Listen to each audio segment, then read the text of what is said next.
बिस्मिल्लाहिर्रहमानिर्रहीम। अस्सलाम वालेकुम।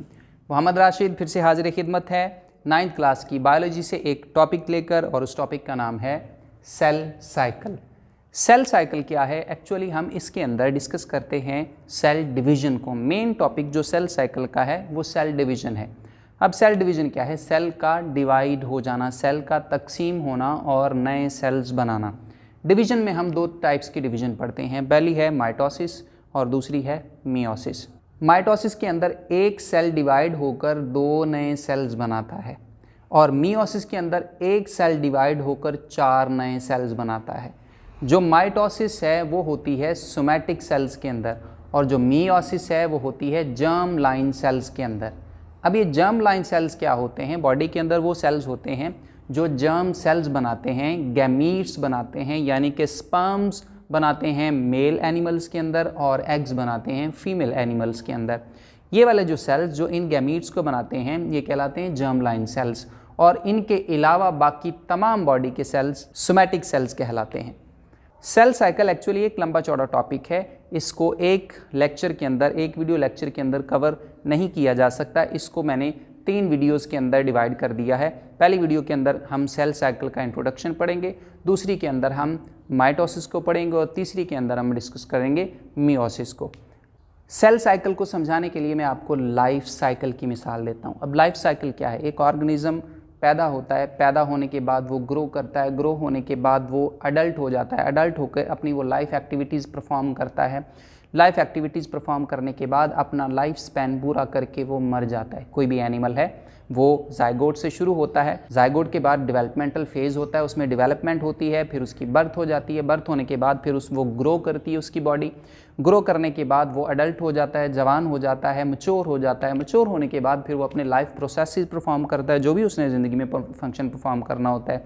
जैसे मुर्गियों की मिसाल दें तो उनका मकसद होता है हमें अंडे देना और हमें गोश्त देना।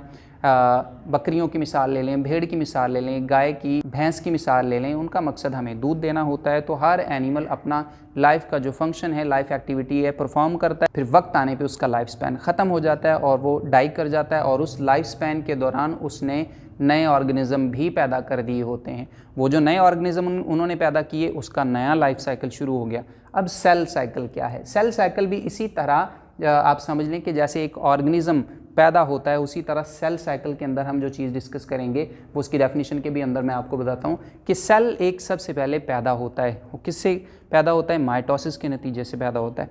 पैदा होने के बाद से लेकर वो फिर ग्रो करेगा। पैदा होता है, ग्रो करता है, साइज़ में ग्रो करता है, और फिर साइज़ में ग्रो करने के बाद क्या होता है? मैच्योर होता है। मैच्योर होने के बाद क्या होता है? वो अपने लाइफ प्रोसेसेस परफॉर्म करता है, जो भी उसने लाइफ प्रोसेस परफॉर्म करना है। जैसे हमारी बॉडी के अंदर ब्लड सेल का कुछ और फंक्शन है, हमारी बॉडी के अंदर एपिथेलियल सेल्स का और फंक्शन है, हमारी बॉडी के अंदर न्यूरॉन सेल्स का और फंक्शन है। हर सेल अपनी बॉडी के अंदर, हमारी बॉडी के अंदर अपना अपना स्पेसिफिक फंक्शन परफॉर्म कर रहा है।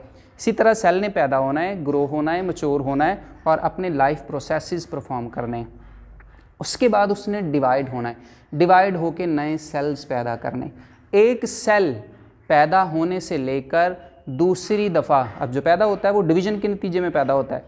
एक सेल डिवीज़न के नतीजे में पैदा होने से लेकर दूसरी सेल डिवीज़न तक जितने भी मराहल से गुज़रता है उनको कलेक्टिवली अगर हम एक बोरी में बंद करें, एक टर्म में, एक वर्ड में बंद कर दें, तो उसको हम एक कॉन्सेप्ट को, इस कॉन्सेप्ट को हम कहेंगे सेल साइकिल। अब सेल साइकिल की डेफिनेशन की तरफ जाते हैं। It is the series of events that takes place in eukaryotic cell. पहली बात तो ये है कि जो सेल साइकिल है ये यूकैरियोटिक सेल्स के अंदर होती है। अब यूकैरियोटिक सेल्स कौन से सेल्स होते हैं? सेल्स की बेसिक बड़ी 2 टाइप्स होती हैं, eukaryotic cells and prokaryotic cells. Eukaryotic cells के अंदर वाज़े प्रोमिनेंट न्यूक्लियस होता है, और उस न्यूक्लियस के अंदर उसके क्रोमोसोम्स होते हैं, यानी कि उसका जो जेनेटिक मटेरियल होता है।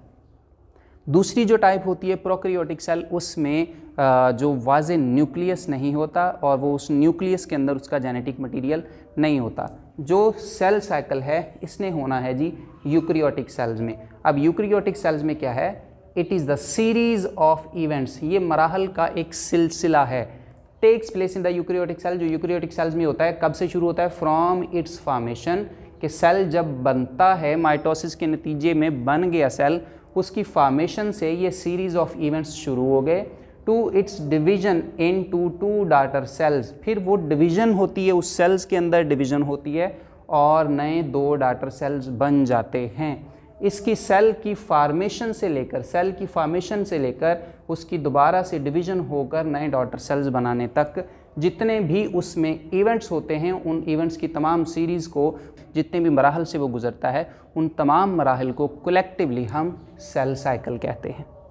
इस सेल साइकिल को 2 मेन फेजेज़ में डिवाइड किया गया है। पहला जो फेज़ है इसका वो इंटरफेज़ है और दूसरा है माइटोटिक फेज़।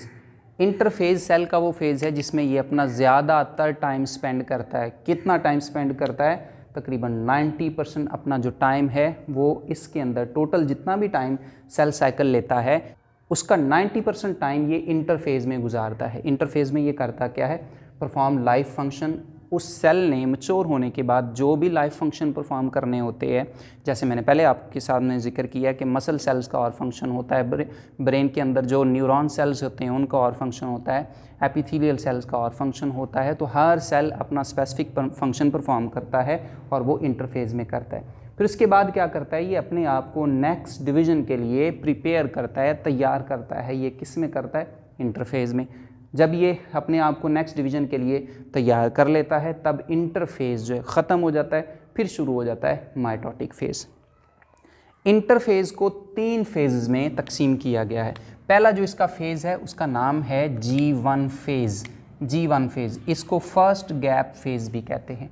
पहला फेज़ है ये। हम इंटरफेज़ के आगे मज़ीद 3 फेजेज़ हैं, उनको पढ़ने वाले हैं। इंटरफेज़ का पहला फेज़ G1 फेज़ कहलाता है, इसको फर्स्ट गैप फेज़ भी कहते हैं। अब इसके अंदर कौन कौन से इवेंट्स होते हैं? It starts from end of the mitosis. Mitosis हो गई, एक सेल है उसमें माइटोसिस होगी। माइटोसिस के नतीजे में 2 नए डॉटर सेल्स बन गए।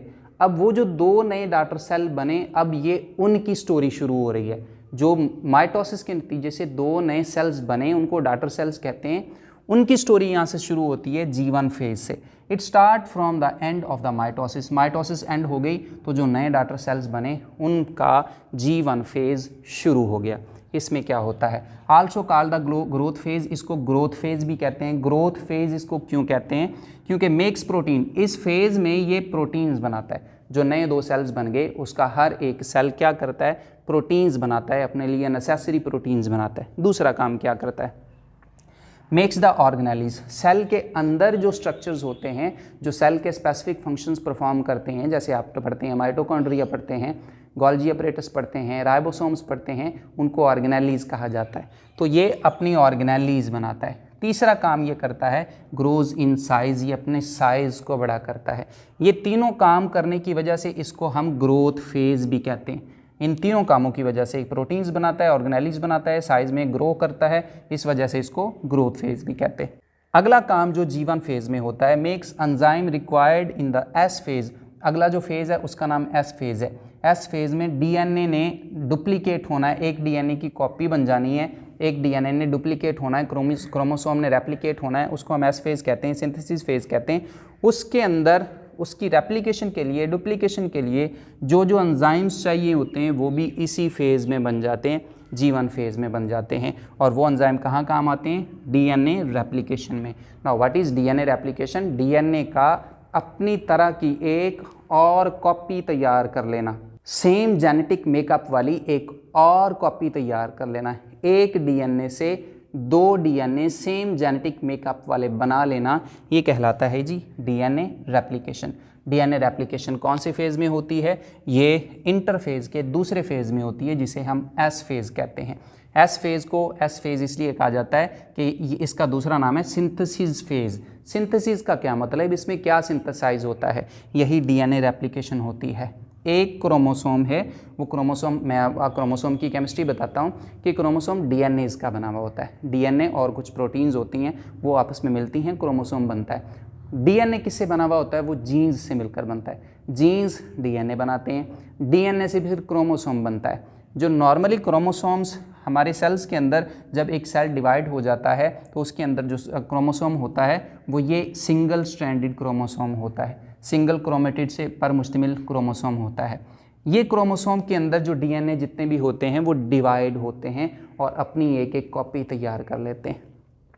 इस क्रोमोसोम के अंदर सारे डीएनएज रेप्लिकेट करते हैं, अपने आप को डुप्लीकेट करते हैं, अपनी अपनी एक कॉपी बनाते हैं सेम जेनेटिक मेकअप वाली। जो इसके जेनेटिक मेकअप है उसी तरह का एक नया जेनेटिक मेकअप की डीएनएज की कॉपीज़ तैयार करते हैं और एक क्रोमोसोम की तरह का बिल्कुल दूसरा एक क्रोमोसोम बना लेते हैं, अपने साथ अटैच कर लेते हैं। तो जब डीएनए रेप्लिकेट कर जाता है तो फिर क्रोमोसोम इस शक्ल से इस शक्ल में आ जाता है। यहाँ पे पहले रेप्लिकेशन से पहले क्रोमोसोम इस तरह का होता है, जब रेप्लिकेशन हो जाती है तो क्रोमोसोम इस तरह का हो जाता है।